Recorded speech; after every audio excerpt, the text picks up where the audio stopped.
장제스가 공산당에 대한 선멸전을 해가동화 중이던 1931년 만주를 침공하고 그 1년 후 만주국이라는 괴뢰 정부를 세웠던 일본은 1933년 2월 21일 또다시 열하를 침공, 만주국에 합병시켜버렸습니다.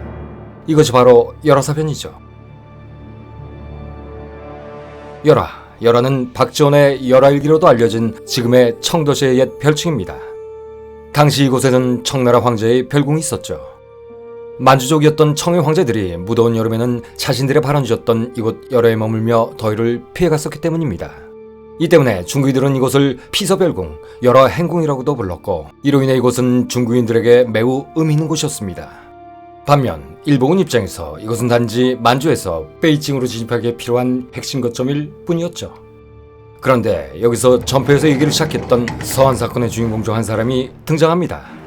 그가 바로 봉천군벌의 수장 장세량이었죠. 당시 그는 만주사변으로 본거지인 펑텐을 잃고 만주에서 축출당한 후 마지막 기반이었던 열하에서 만주수복을 꿈꾸고 있었습니다. 하지만 심각한 재정난과 장제스의 관계 악화로 인해 이는 그저 꿈에서나 가능한 일이었습니다. 여기에 대해 왕징의 등 국민당 내의 좌파들에게 당시 군대를 사유하는 바람에 만주를 잃었다라는 이유로 모든 책임을 지고 직에서 물러나라는 공격까지 받고 있을 때였습니다. 그런데 이런 모든 결과는 그의 소심함과 편협함, 태만함에 기인한 바가 컸던 것도 사실이었습니다. 열하사변이 일어나기 직전 이를 예측한 장제스가 중앙군을 파견하여 열하의 방비를 증강하자고 이미 제안했었지만 그가 이 제안을 거부해버렸기 때문이었습니다. 만주사변 때처럼 중앙군의 파병이 일본군을 자극하는 공격의 구실이 될 수 있다는 소심한 생각이 또다시 이를 그르쳐버린 것입니다. 그 당시에도 이런 결정으로 만주를 뺏겼었는데도 말이죠. 한 번 내린 다리미에 또다시 대인격인 것이었습니다.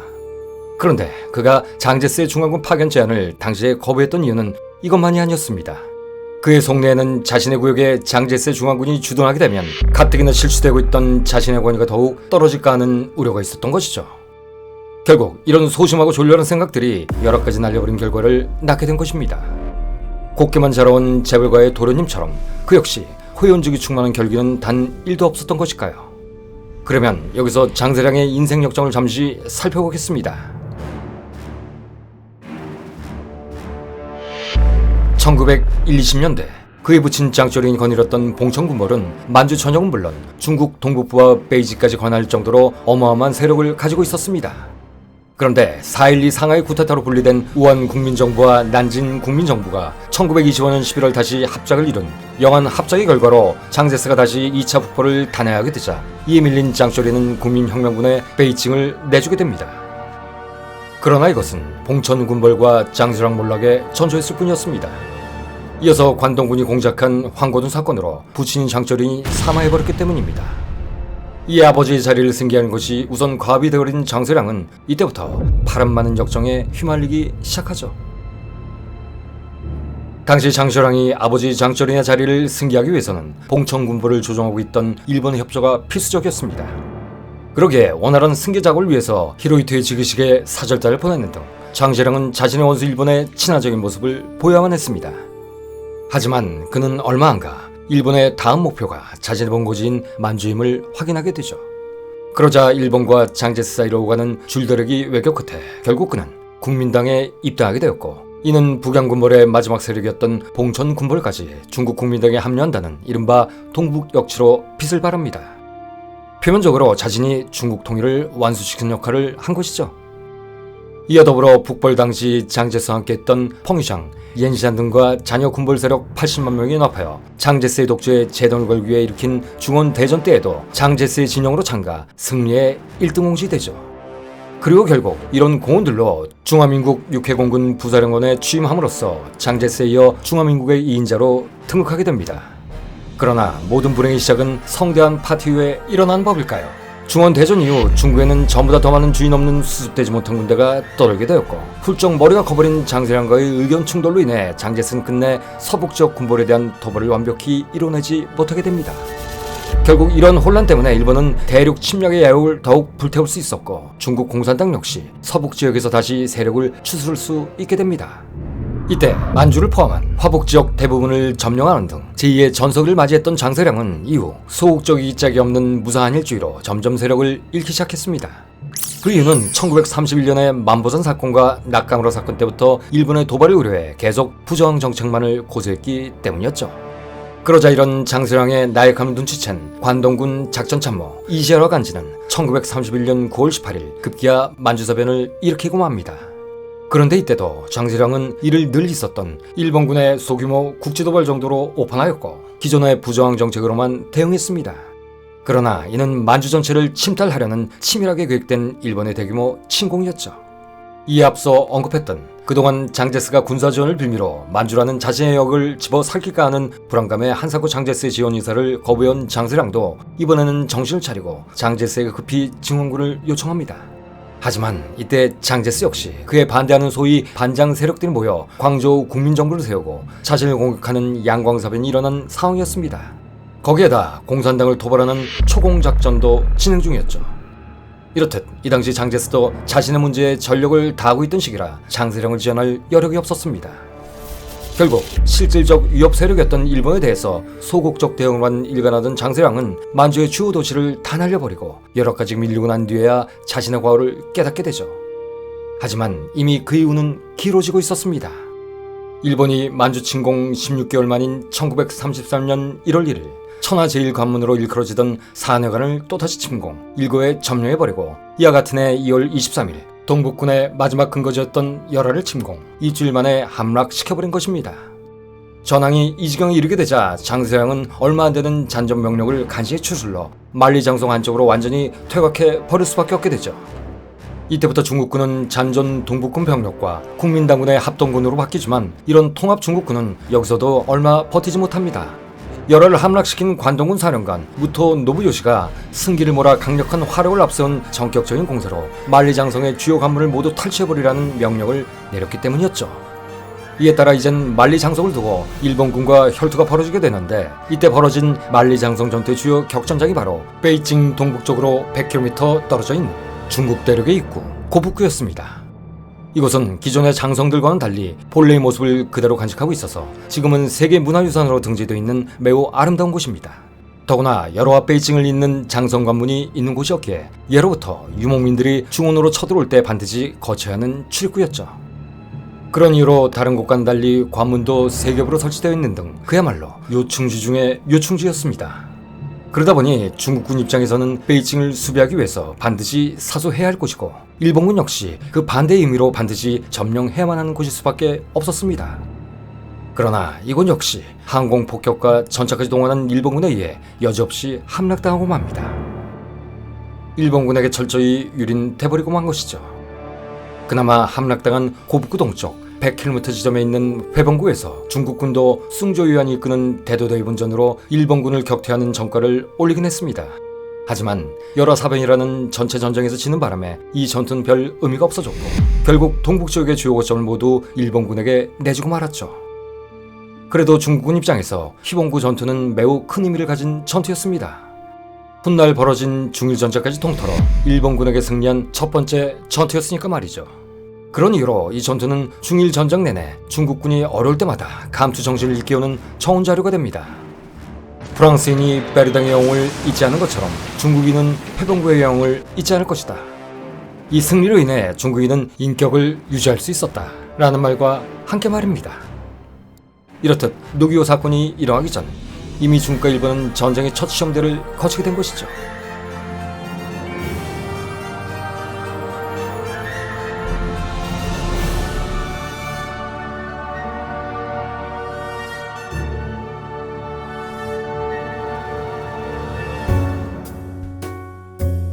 한편 공산당 토벌이라는 장제스 칼날에 벼랑 끝에 몰렸던 마오쩌둥은 장세랑 아니 부저항이란 꼬리표가 붙어버린 쫄보의 연속된 헛발질에 쾌재를 부르고 있었습니다. 장세랑의 무능 덕분에 만주와 중국 북부 지역으로 일본군이 진공해옴으로써 자신들을 향한 장제스의 공세에 틈이 생기기 시작한다고 봤기 때문이죠. 다시 말해 이런 일련의 사건이 공산당으로 하여금 황금 같은 시간을 벌 수 있는 기회가 된다는 판단을 하게 된 것입니다. 공산당의 집권을 위해서라면 자신의 조국이 침범을 당해도 전혀 꺼리낌 없이 그 어떤 수단과 방법도 가리지 않는다는 그야말로 배타적이고 반민족적인 레닌주의식 사고방식. 레인도 러일 전쟁 당시 일본이 제공한 자금으로 사보타주를 일으켜 전쟁 와중에 혼란에 처했던 자신의 조국 러시아를 배반하는 것을 넘어 전복시키려까지 했으니 말입니다. 마오쩌둥도 똑같았습니다. 그 역시 이 기회를 놓치지 않았죠. 그는 즉시 서방 기자들을 모아놓고 내가 지휘하는 홍군 단독이라도 공적 일본군과 싸우겠다라고 선언합니다. 그러나 잠옷 구국의 결의에 찬 애국지사인 양 행세했지만 그것은 공산주의 특유의 상황에 따라 자신들의 이익을 위해 유연하게 대처해야 한다는 방금 얘기했던 레닌주의식 전략에 따른 선무 선동 전술일 뿐이었습니다. 그는 나는 이 자리에서 중국 소비에트 정부의 이름으로 선언합니다. 만일 장제스 군대가 홍군에 대해 더 이상의 적대 행위를 하지 않는다면 중국 소비에트 정부는 즉시 홍군에게 군사 행위를 중단하라고 명령할 것입니다. 그리고 장제스가 진정 일본군에 맞서 싸우겠다는 의지를 표명한다면 우리는 단연코 일본군에 맞서는 전장에서 그들에게 우정의 손을 내밀 것입니다. 라는 감언이설을 기자들 앞에 쏟아냈습니다. 모스크바에서 시작된, 아니 그곳에서 비롯된 두 번째 국공합작의 요구의 시작이었던 것이죠. 그러나 이에 대해 장제스는 코웃음을 쳤습니다.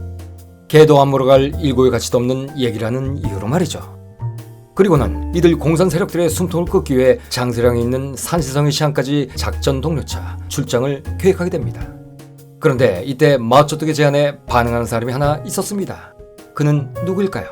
그는 바로 앞서 등장했던 만주사변과 여러 사변으로 모든 것을 잃고 서원에서 세월을 낳고 있던 장시랑이었습니다.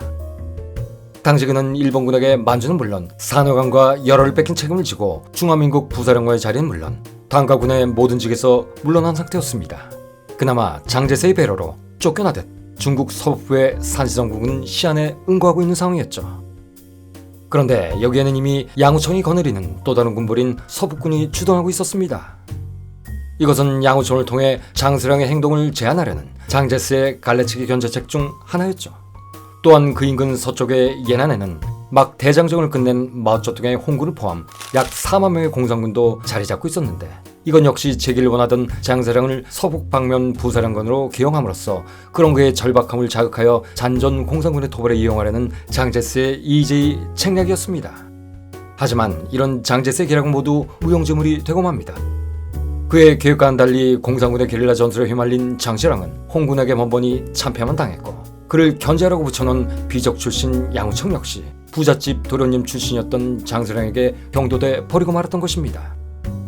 어쨌든 한때 최고의 군보를 지휘했던 장세량 입장에서 허구한 날 홍군, 즉 공산군에게 깨지기만 하니 이 시기 장세량은 그야말로 되는 것 하나 없는 그저 죽고 싶을 지경이었을 것입니다. 그럼에도 장세량에게 자신이 만회할 기회를 줬다고 생각하던 장제스는 공산당 토벌 작전에 이렇다 할 지원도 해주지 않으면서 계속 장세량을 몰아붙이기만 했습니다. 내가 이미 잘게 쪼개벗은 오합지절 홍군 나부랭이들도 토벌하지 못해서야 어찌 부사령관이라 할 수 있겠는가 라고 조롱하면서 말입니다. 이에 장세량도 인내심 한계를 넘어버리고 맙니다. 그리고 장제스에 대해 새로운 인식을 갖게 되죠. 그런데 장제스에 대해 새로 정립된 인식이라는 것이 과거에 가졌던 경쟁자로서의 경쟁심이 아닌 나락에 떨어져 분노에 찬 위험천만한 적개심이었던 것입니다. 이 당시 장시랑은 심리적으로도 매우 불안한 상태였습니다. 물론 거기에는 자신의 처지에 대한 비관이 크게 차지하고 있었겠죠. 그런데 여기에 기름을 붓는 그의 잘못된 습관이자 병이 하나 더 더해집니다. 그것은 바로 그가 소년 시절부터 해왔다는 약물에 관한 문제, 중국을 나락으로 떨어뜨린 물건, 바로 아편, 마약 문제였던 것입니다. 그렇지 않아도 나락으로 떨어지는 상황으로 우울증에 시달리고 있는 판에 아편의 사용은 이런 그의 상태를 더욱 극한점으로 몰고 갔습니다. 그러다 보니 전투행위는 물론 정무적인 판단까지 점점 흐려지게 됐죠. 그리고 이런 그의 상태는 자신이 조만간 저지를 사건에 그대로 반영돼 버립니다. 중국 근현대사를 통째로 바꾼 시안 사건, 바로 그 사건으로 말이죠. 한편 대장정 등으로 몰락하기 일보 직전, 이 당시 아무런 패도 갖고 있지 못했던 마오쩌둥, 그는 이런 국민혁명군의 상황을 예의 주시하고 있었습니다. 이때 장시랑은 앞서 말한 바와 같이 장제스로부터 중국 서부의 공산군을 토벌하라는 명령을 받은 상태였지만 연전연패하고 있었고, 그러다 보니 자신의 주적, 아니 자신의 아버지를 폭살시키고 자신의 신사도 망친 원수 중의 원수 일본군을 축출해도 시원치 않을 판에 먼저 공산주의자들을 말살시키자고 하는 장제스의 노선에 상당한 회의감을 품기 시작했습니다. 그리고 이런 둘 것 없던 마음에 마약은 그를 더욱 혼란스럽게 했죠. 이때부터 장세영은 자기 초면에 빠지기 시작합니다. 자신이 싸워야 하는 상대, 즉 공산주의자들도 어찌 보면 같은 동포들이 아니던가. 그렇다면 도대체 이게 다 무슨 짓이란 말인가? 지금은 양쪽이 연합해 일본군에 맞서 싸워야 하는 것이 아닌가라고 믿기 시작한 것이죠. 이런 소식을 들은 마오쩌둥은 쾌재를 부르며 무릎을 쳤습니다. 그렇습니다. 마오쩌둥은 이 순간을 기다리고 있었던 것입니다. 그리고 1936년 가을 이미 정보를 통해 이런 장세령의 신경 변화와 국민혁명군의 상황을 파악하게 된 마오쩌둥은 씨알도 안 먹히는 장제스 대신 뿌리 없이 떠다니던 외로운 영혼 장세령을 협상 파트너로 낙점합니다. 그리고는 장세령과의 휴전과 합작을 성사시키기 위해 발군의 능력을 가지고 있던 선무공작과 협상의 달인 저우안라이를 파견하기로 결정합니다. 이렇게 저우안라이라는 시안 사건의 두 번째 주인공이 등장하게 되죠. 그런데 마오쩌둥, 그는 또 다른 꿍꿍이도 가지고 있었습니다. 너는 계획이 다 있구나. 라고 어떤 배우가 자랑스럽게 친 대사처럼 말이죠. 이후 그는 저우안라이를 은밀한 장소로 데리고 들어가 자신이 세운 협상 계획을 검토하기 시작했습니다.